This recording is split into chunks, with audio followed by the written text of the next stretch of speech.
आज की वीडियो बहुत खास है। प्लीज़ आप लोग ज़रूर सुने। अगर हमारी वीडियो पसंद आए तो चैनल को सब्सक्राइब और वीडियो को ज़्यादा से ज़्यादा शेयर करें।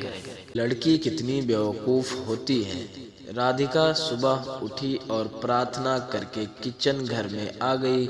चाय के लिए चूल्हे पर पानी रखा और बच्चों को जगाया, इसलिए कि स्कूल के लिए तैयार हो जाएं। किचन में जाकर चाय बनाई और अपने ससुर सास को दे दी। फिर अपने बच्चों के लिए नाश्ता बनाना शुरू किया।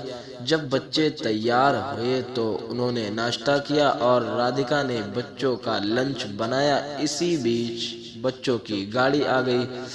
बच्चों को स्कूल भेजकर टेबल से बर्तन उठा रही थी, तब तक पति राजेश ऑफिस के लिए तैयार होने लगे और उनकी सब जरूरत की चीजें लाकर दे दी और जल्दी से किचन में आई और राजेश के लिए नाश्ता बनाने लगी।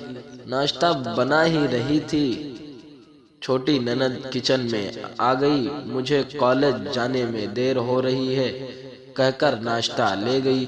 उसी समय देवर भी कॉलेज जाने के लिए तैयार हो गया। जल्दी से राजेश और देवर के लिए नाश्ता बनाया और मेज पर रख दी।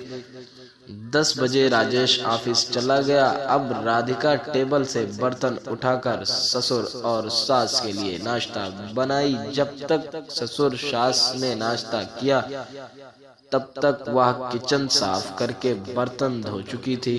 तभी सफाई वाली आई, उसके साथ मिलकर घर की सफाई की। घर की सफाई होने के बाद सफाई करने वाली चली गई। अब 12 बज चुके थे। उसी वक्त घर की घंटी बजी। उसने जाकर दरवाजा खोला, देखा उसकी बड़ी ननद अपने बच्चों के साथ आ गई है। उनके लिए भी राधिका खाना बनाने लगी। बनाते बनाते 1 बज गए। तब तक सास की आवाज आई, आज कुछ अच्छी चीज बनाना। उसने पनीर की स्वादिष्ट सब्जी और दाल बनाई और जल्दी जल्दी से पूरी बनाने लगी, क्योंकि 1:30 बज गया था। उसके बच्चों के आने का समय हो गया था। बच्चे स्कूल से आए। जब तक वह कपड़ा बदलते तब तक वह खाना लेकर टेबल पर पहुंच गई। उसने सभी को खाना खिलाया। तभी कॉलेज से छोटी ननद और देवर भी आ गए, उनको भी खाना खिलाया। जब सब खाकर उठे तब 3 बज रहे थे और राधिका को अचानक भूख लगी। उसने मेज पर जाकर देखा तो उसमें खाना नहीं था।